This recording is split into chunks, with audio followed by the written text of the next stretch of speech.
দর্শক স্বাগত জানাচ্ছি সিএসআরএম জনতন্ত্র গণতন্ত্রে। আপনাদের সঙ্গে আছি আমি সজল দাস। 2024-25 অর্থ বছরের বাজেট পেশ হলো।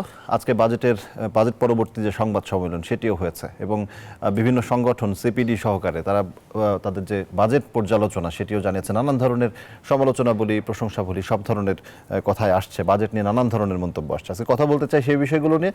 কথা বলবো ঐতিহাসিক 6 দফা দিবস নিয়েও কথা বলতে চাই। আর ভারতে নরেন্দ্র মোদীর সরকার আবারও শপথ গ্রহণ করবেন, সেখানে প্রধানমন্ত্রী যাচ্ছেন, কালকে কালকে ফ্লাইট, সেটি নিয়ে একটু কথা বলতে চাই। বাংলাদেশ ভারত সম্পর্কের এই প্রেক্ষাপট নিয়ে এই নতুন সরকার আসার পরে কোনো পরিবর্তন কিংবা কোনো ধরনের কি হতে চলেছে এই বিষয়গুলো নিয়ে প্রথম পর্বে কথা বলতে চাই বাজেট নিয়ে। আমার সঙ্গে প্রথম পর্বে কথা বলতে আমাদের সঙ্গে স্টুডিওতে আজকে সময় দিয়েছেন ডক্টর জামাল উদ্দিন আহমেদ, জ্যেষ্ঠ অর্থনীতিবিদ ও সাধারণ সম্পাদক বাংলাদেশ অর্থনীতি সমিতি। স্বাগত জানাচ্ছি। সহসভাপতি বাংলাদেশ অর্থনীতি সমিতি, পুরনো পরিচয় লেখা আছে। স্বাগত জানাচ্ছি আপনাকে আমাদের অনুষ্ঠানে। দর্শক, আমাদের সঙ্গে দ্বিতীয় পর্বে আরো একজন অতিথি যুক্ত হবেন। প্রথম পর্বে ডক্টর জামাল উদ্দিন আহমেদ, বাজেট নিয়ে একটু কথা বলতে চাই। বাজেট প্রতিক্রিয়া এরই মধ্যে বিভিন্নভাবে জানানো শুরু হয়েছে। আজকে অর্থমন্ত্রী বলেছেন যেটি তার সংবাদ সম্মেলনে, যে বছরের শেষ নাগাদ মূল্যস্ফীতি কমে আসবে এমন একটি আশা প্রকাশ তিনি করেছেন। আপনার পর্যবেক্ষণ কি বলে? বর্তমান যে মূল্যস্ফীতি সেটি বছরের শেষ নাগাদ সরকার যে বাজেট প্রণয়ন করলো, বাজারের যে অবস্থা, সব মিলিয়ে কমে আসার সম্ভাবনা আপনারা দেখছেন কিনা অর্থনীতিবিদরা? কমে আসবে বলতেছেন উনি, এটা কি ব্যাখ্যা করেছেন কিভাবে কমাবে, টেকনিকটা কি? এখন আপনার যে অবস্থায় আছে এই পরিস্থিতিতে এখন তো খাদ্য মূল্য যে ইনফ্লেশন, এটার পরিমাণ তো 15-এর উপরে। তারপরে আপনার এমনি 10-এর, অন্যগুলো অ্যাভারেজ যদি সব কিছু না হয় 10-এর কাছাকাছি। উনি যেটি বলেছেন যে সংকোচনমূলক যে মুদ্রানীতি আমাদের এই মুহূর্তে আছে সেটি আরো কিছুদিন বজায় থাকবে, সেটি কি আসলে সহায়ক হবে কিনা? এটা সংকোচনমূলক মুদ্রানীতি দিয়েই তো একমাত্র সমাধান না। এখানে আপনার ধরেন মুদ্রানীতিটার সাথে আরও নীতি আছে, যেমন সুশাসন। এটা যদি ঠিক মতন না থাকে এবং সেই ক্ষেত্রে পার্লামেন্টের যে স্ট্যান্ডিং কমিটিগুলো বিভিন্ন মন্ত্রণালয়ের, এই স্ট্যান্ডিং কমিটিগুলো যদি সঠিকভাবে কাজ না করে, অতীতে গত সেশনে গত 5 বছরে আমরা দেখি নাই এটা। এবং মোস্টলি দেখা গেছে যে পার্লামেন্ট সদস্যরা তাদের বেনিফিট নিয়ে ব্যস্ত মোস্টলি। এবং সেখানে আপনার ধরেন পার্লামেন্ট সদস্যরা এখনও আপনার যে ডিউটি ফ্রি গাড়ি ব্যবহার করে, যেটা স্বৈরাচারী এরশাদের সময় আপনার 1986 সালে এটা চালু হয়। পার্লামেন্ট মেম্বারদেরকে আপনার যে ডিউটি ফ্রি গাড়ি, তখন কিন্তু মানুষ ইলেকশনে যাবে না, ওই জন্য এদেরকে ইলেকশনে প্রলুব্ধ করার জন্য তাদেরকে নেওয়া হয়েছিল। তখন আপনার এই ডিউটি ফ্রি গাড়ির সিস্টেম চালু করে। সেটা কিন্তু পরবর্তীকালে অনেকেই আসছেন। 91 সালে বলা হলো যে এরশাদ সরকারকে শেষ করে বিএনপি আসলো, ওনারাও চেঞ্জ করেন নাই এবং পরবর্তীতে কোনো সরকারই এটা চেঞ্জ করেন নাই। তার মানে আপনি যদি 1986 সাল থেকে এই পর্যন্ত দেখেন যে এই ডিউটি বাবদ কত টাকা ডিউটি বাংলাদেশ সরকার লস করছে, এই যে ফ্রি এদেরকে দেওয়ার জন্য। তাদেরকে কেন দিব? তারা তো জনসেবা করার জন্য আসছে। জনসেবা করার জন্য তো আপনার তার গভর্নমেন্টের টাকা কেন তাদেরকে ফ্রি দেওয়া হবে? আচ্ছা, এখন যে মূল্যস্ফীতি, মানে আপনি বলছিলেন যে শুধুমাত্র এই সংকোচনমূলক মুদ্রানীতি একটি অংশ, কিন্তু আরো অনেকগুলো ইন্ডিকেটর আছে। কি কি ইন্ডিকেটর? ওই ইন্ডিকেটরগুলোর মধ্যে আপনার ধরেন ফিসক্যাল ম্যানেজমেন্ট, রেভিনিউ কালেকশন আপনার দুর্বল। আপনার যে বাংলাদেশে যে ইন্টারনাল রিসোর্স যে কালেকশন, সেটাতে বিশাল গ্যাপ। এবং এখনকার যে পার ক্যাপিটা ইনকাম, সেই হিসাবে দেশের যে গড়ভাবেই তো এটা করা হয়। এবং সেখানে বলতেছে যে $2800-2900 আপনার পার ক্যাপিটা ইনকাম। এই ধরনের ইনকামের দেশে কমপক্ষে 3 থেকে 4 কোটি লোক ট্যাক্স পেয়ার থাকে নর্মালি। এবং সেই ক্ষেত্রে আমাদের এখানে আপনার এখন আছে কত, আপনার 40 42 মানে লাখ লোকে, যেটা 19 লাখ ছিল গত সময়ে বেশ শক্ত পদক্ষেপ নিয়ে, নানান ধরনের পদক্ষেপ নিয়ে তারপরে 40 লাখের আশেপাশে। এদের ক্যাপাসিটি নাই, এরা 40 লাখ কেমনে। এখানে 4 কোটি লোকের আপনার করতে হলে আপনাকে ডিসি, তারপরে ইউএনও, এদেরকে ইনভলভ করতে হবে, এবং সেই ক্ষেত্রে তাদেরকে ইনভলভ করে টোটাল সুমারি করতে হবে ট্যাক্সের। এই সুমারিগুলো তারা তো বারবার বলতেছে সবাই, কেউ করে না। কিন্তু এমনি যখন বাজেট তৈরি করার সময় আসে তখন দেখা যায় যে ব্যাংকে টাকা ডিপোজিট করছে সেটার উপরে এক্সাইজ ডিউটি বসায় দিছে। এটা তো ডিসকারেজিং, এটা একটা ডিসকারেজিং ইস্যু হবে ব্যাংকের ডিপোজিট বাড়ার ক্ষেত্রে। আর ব্যাংকের ডিপোজিট যদি না বাড়ে তাহলে ব্যাংক লোন দিবে কোথা থেকে? আবার কালো টাকা সাদা করারও যে সুযোগটা অবাধে দেখা হচ্ছে। কালো টাকা সাজা করার সুযোগ দেওয়া হয়েছে। সুযোগ দিলে আরও লোক যারা দুর্নীতিবাজ আরও বাড়তে পারে, এটাও পসিবিলিটি আছে। তারা বলবে যে ঠিক আছে, এখন তো 15% ট্যাক্স নিয়ে করতেছে, এরপর আমরা 20% ট্যাক্স দিয়া করবো, আর অন্যায় আরও বেশি করব। এটাও হইতে পারে।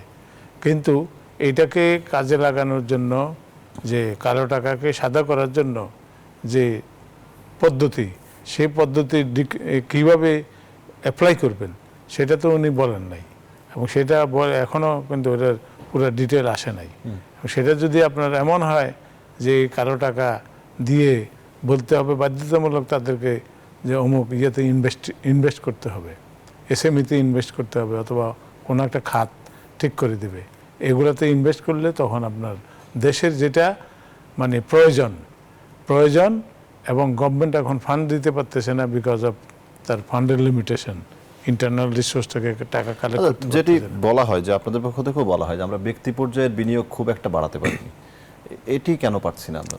এটা পারছে না, এটা তো এখন তো ব্যবসা করেই মানুষ রোজগার করতে চায় না। তারা টাকা পাচার করে, এখান থেকে ব্যাংক থেকে লোন নিয়ে পাচার করে দিতেছে, এবং সেই টাকা পাচার করে এখন আবার ওইখান থেকে ফেরত আনিয়া সে দেখবেন ওই বেনিফিট নেবে। তাইলে তার ওই সময়ও ট্যাক্স দেয় নাই, তখন আপনার ব্যাংকে টাকা সরাইছে, এখন আবার আনার সময় 15% বেনিফিট নেবে। আবার এই যে বলা হয় যে ঋণ নির্ভর অর্থনীতির কথা বলা হয়, কিন্তু আমাদের মানে ট্যাক্স জিডিপির যে পরিমাণ ঋণ আমাদের নেওয়ার সক্ষমতা আছে তার থেকে অনেক কম আছি আমরা এখন। অবশ্যই আমার ঋণ নেওয়া যারা বলে এটা ঠিক না। জাপানের আপনার যে উন্নয়ন, ঋণ ভিত্তিক উন্নয়ন হয়েছে, এবং সেটা কত, তাদের জিডিপির 350% আপনার লোন ইয়ে আছে।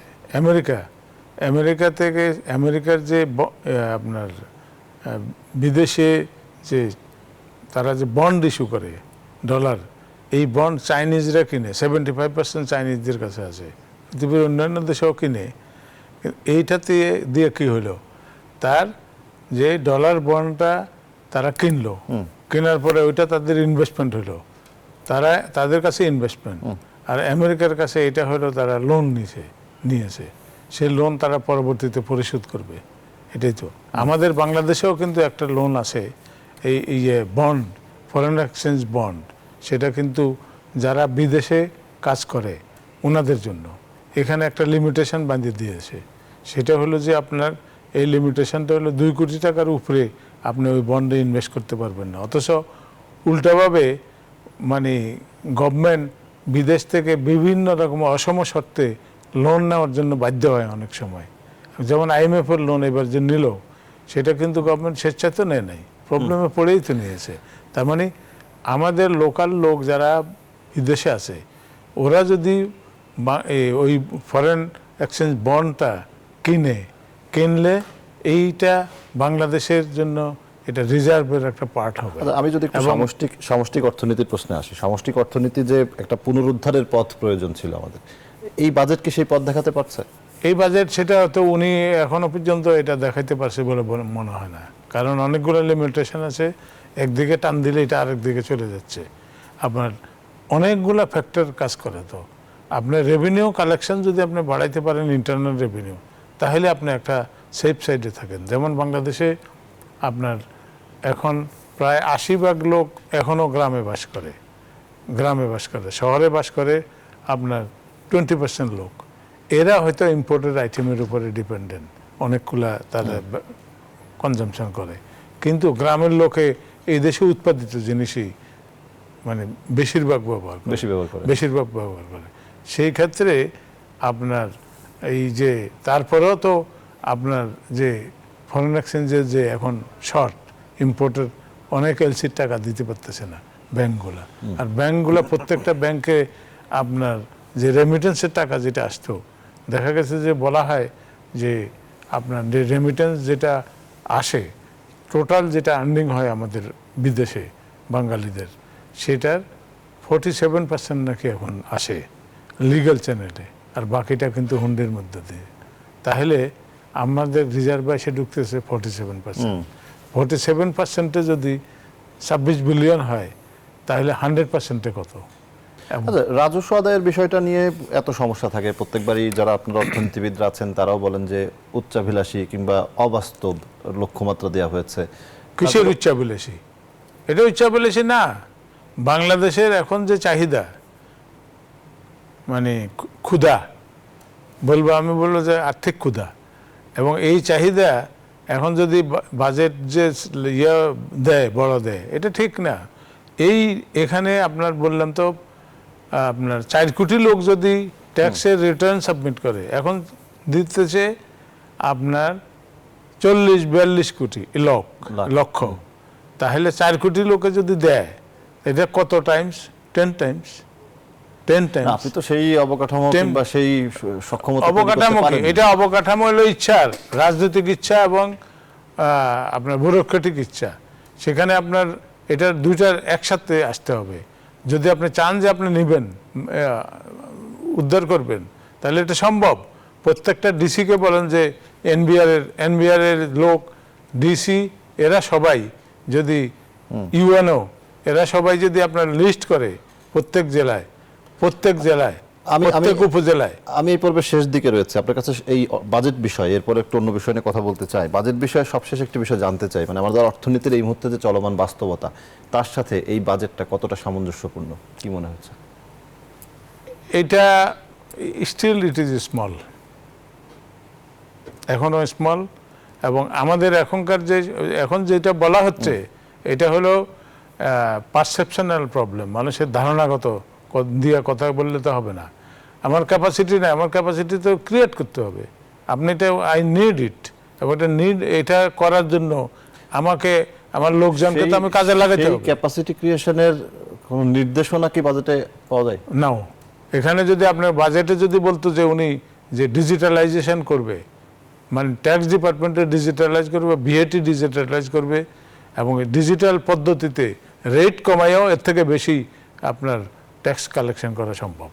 রেট কমায়ও, ট্যাক্সের রেট কমায়ও এর থেকে বেশি পরিমাণ, এবং এই মেয়াদে এই সরকারেই 5 বছরে এখন থেকে 3 গুণ পরিমাণ রেভিনিউ কালেকশন করা সম্ভব। জি, আমি একটা বিরতি নিতে চাই। বিরতি থেকে ফিরে এসে একটু 6 দফা প্রসঙ্গে কথা বলতে চাই, 6 দফা দিবস। আমি একটা বিরতি নিচ্ছি, দর্শক বিরতি নিচ্ছে। সিএসআরএম জনতন্ত্র গণতন্ত্রে ফিরছে একটু পর, আমাদের সঙ্গেই থাকুন। দর্শক, স্বাগত জানাচ্ছি সিএসআরএম জনতন্ত্র গণতন্ত্রে। এই পর্বে কথা বলতে চাই ঐতিহাসিক 6 দফা দিবস নিয়ে। আমার সঙ্গে একজন অতিথি যুক্ত হয়েছেন অধ্যাপক ডক্টর মিজানুর রহমান, মার্কেটিং বিভাগ, ঢাকা বিশ্ববিদ্যালয়, এবং সাবেক উপাচার্য জগন্নাথ বিশ্ববিদ্যালয়ের। স্যার, স্বাগত জানাচ্ছি আপনাকে। স্টুডিওতে জামালউদ্দিন আহমেদ তো রয়েছেনই। আমি একটু অধ্যাপক ডক্টর মিজানুর রহমান স্যার, আপনার কাছে এসে তারপরে স্টুডিওতে কথা বলবো। ঐতিহাসিক 6 দফা দিবস, আমরা বলা হয় বাঙালির মুক্তির সনদ। যেহেতু বাজেটের ঠিক পরপরই আমরা কথা বলছি, একটু অর্থনীতির জায়গা নিয়েই থাকতে চাই। মুক্তির সনদ বলা হয়, যেখানে এই অর্থনীতির প্রসঙ্গও ছিল। যে উদ্দেশ্যে 6 দফা দাবি করা হয়েছিল, যে উদ্দেশ্যে দেশ স্বাধীন হয়েছে, সেই অর্থনৈতিক মুক্তি মিলেছে কিনা বাংলাদেশে, একটু বলবেন। ধন্যবাদ। প্রথমে আমি বলি, 6 দফাতে এখন মাঝখান থেকে একটা আলোচনা শুরু করি, তাহলে এটা আসলে নতুন প্রজন্ম যারা আছে তারা কি রিসিভ করতে পারে জিনিসটা, এটার প্রেক্ষাপটটা জানা থাকা লাগবে। অর্থাৎ পাকিস্তান যে রাষ্ট্রটা তৈরি হলো, একটা কৃত্রিম একটা রাষ্ট্র, এটা 2টা পার্ট, পূর্ব পাকিস্তান, পশ্চিম পাকিস্তান। এই আমরা স্বাধীন হলাম, ব্রিটিশে চলে গেল, কিন্তু আসলে ইনডাইরেক্টলি আমরা আসলে পরাধীনই থেকে গেলাম, এই জন্য যে আমাদের সমস্ত কর্তৃত্ব দিয়ে গেল পশ্চিম পাকিস্তানদের উপর। সেখানে যে ধরনের সরকার যেসব ধরনের শাসন ব্যবস্থা যে ধরনের অর্থনৈতিক কায়েম করা হয়েছিল, যে পুরোটাই যে একটা ঔপনিবেশিক শাসনের যা আদল যা ছিল পুরোটাই যে এখান থেকে আয় করবে আর ওখানে ব্যয় করবে। তো এরকম যখন চরম একটা বৈষম্যের শিকার হলো চাকরিতে, আমাদের অর্থনীতিতে, শিল্পে, নিয়োগে, বিনিয়োগে, যা কিছুতে, এগুলোতে বড় বড় প্রশ্ন তখন বেরিয়ে গেছিল, সোনার বাংলা শ্মশান কেন, মানে এখানে একটা জিনিসের দাম কত, ওখানে কত, এখানে আয় কত, ওখানে কত, এটা বৈষম্যের একটা বিরাট ফিরিস্তি, অর্থাৎ দুটো অর্থনীতি হয়ে গেছিল, একটা পুরো পশ্চিম পাকিস্তান, একটা পুরো পাকিস্তান। তো এইগুলো মানে প্রেক্ষাপটটা হলো যে 65 সালে, মানে তারও আগের থেকে ধরে যে 54 সালে যুদ্ধপন্থী নির্বাচন, সেই সরকারকে স্থায়িত্ব দেওয়া হলো না, 58-তে মার্শাল ল চলে আসলো, কিনা বলা হয় আইয়ুব খান আসলো, ইত্যাদি ইত্যাদি। পরবর্তী পর্যায়ে যখন আন্দোলন এড়িয়ে একটা গণতান্ত্রিক আন্দোলন বা এই সামরিক শাসক বিরোধী আন্দোলন ইত্যাদি যখন চলতে লাগলো, এর সাথে কিন্তু যুক্ত হলো, আপনি এটা সত্যি বলছেন যে বেশি জায়গার ক্ষেত্রে, বেশিরভাগ ক্ষেত্রে শোষণ এবং বঞ্চন। আমাদের এই এলাকার লোকদের আয়, ওই এলাকার লোকদের আয়, এখানে বিনিয়োগ, অর্থাৎ বিভিন্ন বরাদ্দ, দেখা গেল যে আমরা ইস্যাটা এত ন্যূনতম ছিল যে এটা উল্লেখযোগ্য ছিল না অনেক ক্ষেত্রে। তো এই রকম অবস্থাটা তখন শেষ পর্যন্ত আসলে জাতির জনক শেখ মুজিবুর রহমান 1966 সালে শেষ পর্যন্ত এই 6 দফাটা ঘোষণা করলেন। এই 6 দফা ঘোষণা করেই বসে থাকলেন না, উনি বিমানবন্দরে এসে সাংবাদিকদেরকে, এটা 11ই জানুয়ারি আমাদের তেজগাঁও বিমানবন্দর, সেখানে এসে সাংবাদিকদের কাছে ওই পাকিস্তানে যে অল অপোজিশন পার্টির যে কনভেনশন হয়েছিল সেখানে যে বক্তব্যগুলো দিয়েছিলেন তারই একটা সারসংক্ষেপ এখানে তুলে ধরেন বিমানবন্দরে। সেটাই পরবর্তী পর্যায়ে গুছিয়ে 6 দফার আকারে পত্রপত্রিকায় আসে। এরপরে উনি কিন্তু এই 6 দফাটাকে বসে থাকেননি, এইটাকে উনি প্রচারণা শুরু করেন, ব্যাপক দেশব্যাপী প্রচারণা শুরু করেন।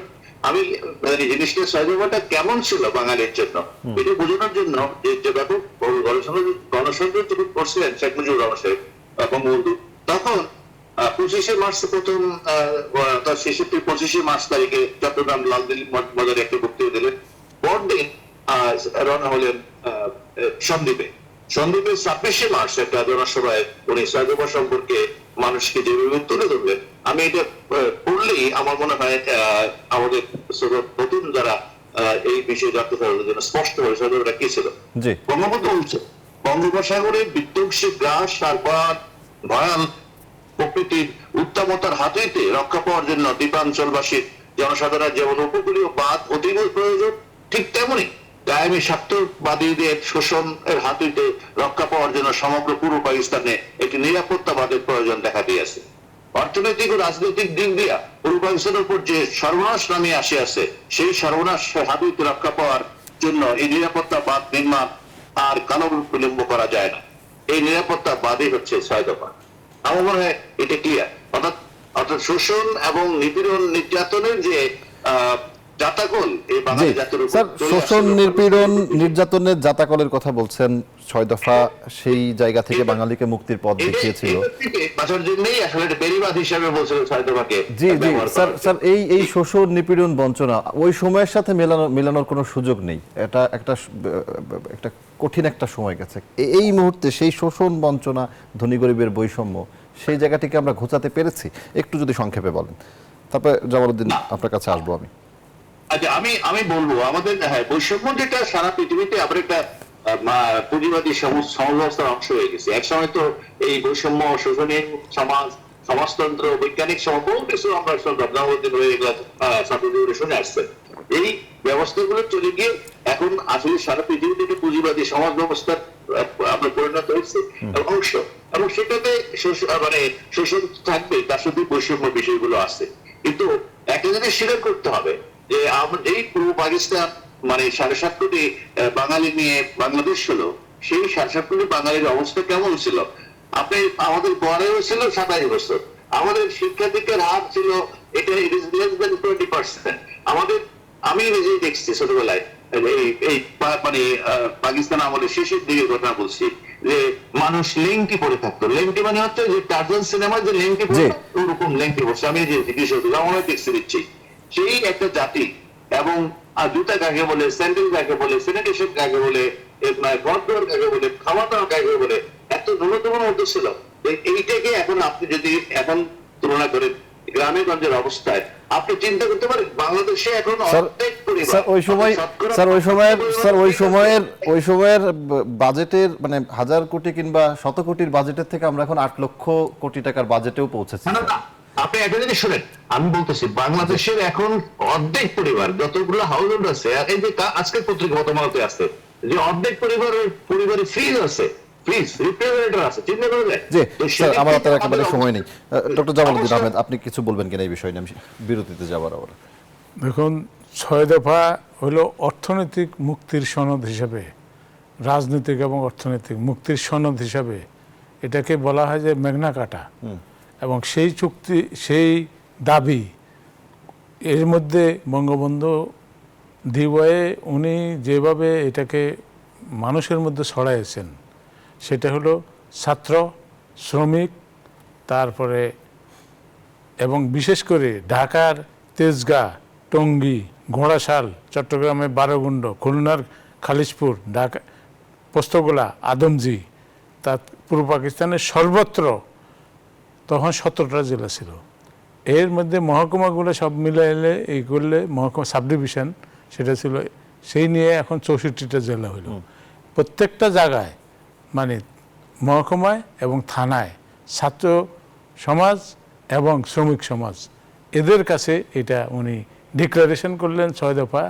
চট্টগ্রামের আমার হাতে একেবারে সময় নেই, মানে আমি একটু মানে এই জায়গাটিতে একটু মন্তব্য চাই যে আমরা মুক্তির সনদ বলি, আমরা মুক্তি পেয়েছি 71-এ রক্তক্ষয়ী মুক্তিযুদ্ধের মধ্য দিয়ে, অর্থনীতির অনেকগুলো বছর পাড়িয়েছে, যেটি ডক্টর মিজানুর রহমানও বলছিলেন যে আমরা এক সময়ের অনেক খারাপ অবস্থা থেকে এখন বেশ একটা ভালো অবস্থায় এসেছি, কিন্তু তারপরেও মৌলিক যে মুক্তির জায়গা, মুক্তির কথা বলা হয়, সেই জায়গাটিকে আমরা পেয়েছি কিনা যদি না, বঙ্গবন্ধুর যে 7ই মার্চের যে বক্তব্য, সেখানে উনি বলেন যে এবারের সংগ্রাম স্বাধীনতার সংগ্রাম, এবারের সংগ্রাম মুক্তির সংগ্রাম। এটা কেন উনি বলছেন এখনও গবেষণার বিষয়।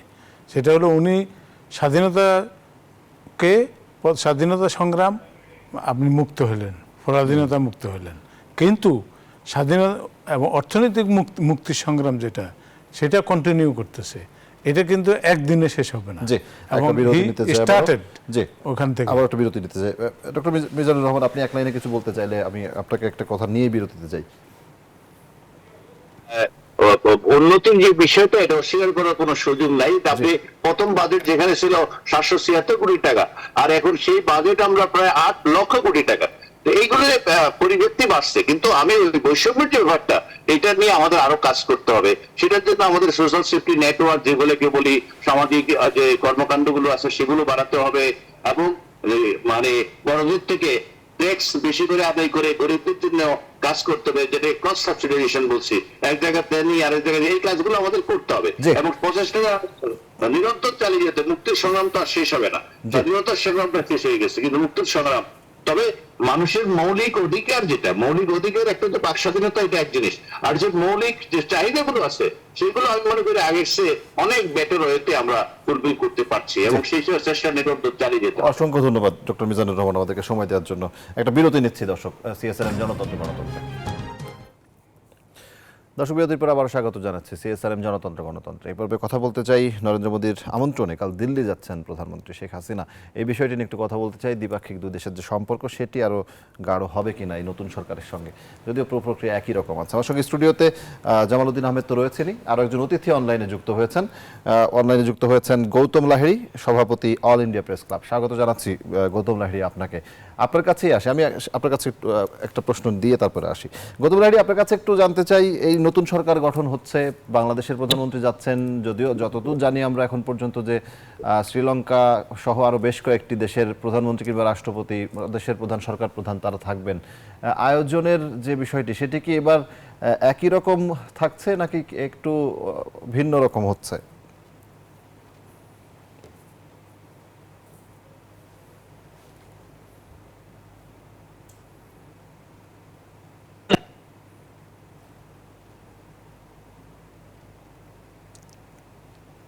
লাইনে ঢুকতে পারতেছে না মনে হয়। জি, গতকাল শুনতে পাচ্ছেন আমাকে? হ্যাঁ, আমি শুনতে পাচ্ছি। আপনি জি, কাল প্রধানমন্ত্রী, বাংলাদেশের প্রধানমন্ত্রী দিল্লি যাচ্ছেন কাল। নতুন সরকার, ভারতের নতুন সরকার শপথ নেবেন, সেই শপথ অনুষ্ঠান। এবারের পরিস্থিতিটা একটু আপনার কাছ থেকে জানতে চাই। মানে আমরা দেখেছি এর আগের শপথে বিভিন্ন দেশের রাষ্ট্রপ্রধান আসতেন, এবারও প্রক্রিয়াটি সেরকমই থাকছে কিনা, আর সব মিলিয়ে দুই দেশের যে সম্পর্কের জায়গাটি, এটি নিয়েও যদি একটু বলেন যে নতুন সরকারের সাথে বাংলাদেশের সম্পর্কের ক্ষেত্রে কোনো ধরনের পরিবর্তন। হ্যাঁ, আমি যদি শুনতে পান আমি স্পষ্ট করে বলছি, প্রধানমন্ত্রী শেখ হাসিনা আগামীকাল আসছেন। প্রধানমন্ত্রী নরেন্দ্র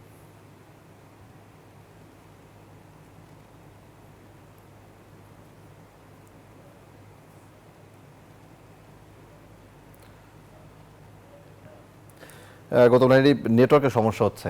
অসংখ্য ধন্যবাদ আমাদেরকে সময় দেওয়ার জন্য। একেবারে শুনতে পাচ্ছি না কিংবা আটকে গেছে ফিড। জি, অসংখ্য ধন্যবাদ। ডক্টর জামালউদ্দিন আহমেদ, এই পর্ব আপনাকে দিয়েই, আপনার সাথেই কথা বলতে হবে। গৌতম নারীকে পাচ্ছি না। এই যে ভারতের যে নির্বাচন পরে নতুন ফলাফলের পরে নতুন সরকার গঠন, এবার যেটি বলা হচ্ছে যে একটা জোটবদ্ধ সরকার গঠন করতে হচ্ছে, একক সংখ্যাগরিষ্ঠতা পায়নি বিজেপি, যে কারণে এটি আসলে দুই দেশের যে বন্ধুত্বপূর্ণ সম্পর্ক, সেই জায়গায় কোনো প্রভাব কাদৌ পড়ে? আপনার কাছে কি মনে হয়? প্রভাব, ধরেন যে টিমের সাথে বাংলাদেশ এবং ভারত যে টিমগুলো কাজ করেছে, নিশ্চয়ই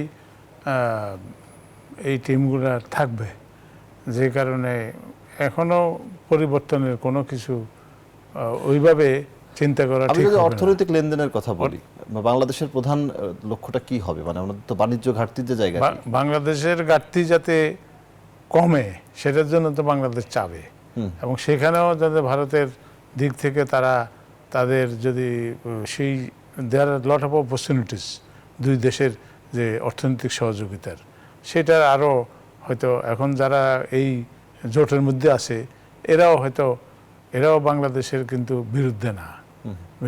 সেই ক্ষেত্রে চেঞ্জ খুব একটা হবে বলে মনে হয় না। বাংলাদেশের সাথে ভারতের যে অর্থনৈতিক সম্পর্ক, সেটি আসলে আপনার কাছে কি মনে হয়? আমরা কতটা আগের থেকে বাণিজ্য ঘাটতির যে বিষয়টি কিংবা আমদানি রপ্তানির যে বিষয়গুলো রয়েছে, কতটা আমরা আসলে আমাদের এটাতে আরও অনেক কাজ করার সুযোগ আছে, কারণ দুই দেশেই তারা আমাদের এখানে তাদের যে বাণিজ্যের যে ঘাটতিটা আছে আমাদের অনেক বেশি, এবং সেই ক্ষেত্রে আপনার কারেন্সি সোয়াপিংটা অ্যারেঞ্জমেন্ট যদি হয়, দুই দেশেরই কিন্তু লাভজনক হবে। এটা একটা অপরচুনিটি, এবং সেখানে ধরেন ভারতীয় টাকায় যদি বাংলাদেশ এলসি খোলে, ইউএস ডলারকে ব্যবহার না করি, বাইপাস করি, ইউএস ডলারকে বাইপাস করে যদি ভারতীয় টাকায়, এটা মোটামুটি অ্যারেঞ্জমেন্ট তো হয়ে আছে, এটা শুরু হয়েছিল সোয়াপিং অ্যারেঞ্জমেন্ট, সেটা যদি কন্টিনিউ করে তাহলে দুই দেশই উপকৃত হবে, এবং এটাতে আরও অনেক রিলেশনশিপ আপনার হতে পারে, এবং ট্রেডের ক্ষেত্রে, এবং বাংলাদেশ থেকে গার্মেন্টস ইন্ডাস্ট্রিতে যেহেতু second largest in the world, সেখানে আপনার এই দক্ষতাটা বাংলাদেশ আরও ইন্ডিয়া থেকে বেনিফিট নিতে পারে। ইন্ডিয়াতে আমরা গার্মেন্টস এক্সপোর্ট করতে পারি, ওর সেমি ফিনিশড অবস্থায় তাদের সাথে আমাদের একটা অ্যারেঞ্জমেন্ট হতে পারে, যেটা ভারতের তো বাইরে অনেক কন্ট্যাক্টগুলো অনেক বেশি, এবং সেই ক্ষেত্রে বাংলাদেশ তার বেনিফিট নিতে পারে অর্থনৈতিক জায়গা থেকে, এক্সপোর্ট ইম্পোর্ট বোথ, দুই সাইডে। জি, শেষ করতে চাই একেবারেই শেষ পর্যায়ে। আমি ডক্টর জামালউদ্দিন আহমেদ, অসংখ্য ধন্যবাদ স্টুডিওতে এসে সময় দেওয়ার জন্য। দর্শক, শেষ করছে আজকের মতো সিএসআরএম জনতন্ত্র গণতন্ত্র। এতক্ষণ সঙ্গে থাকায় ধন্যবাদ সবাইকে।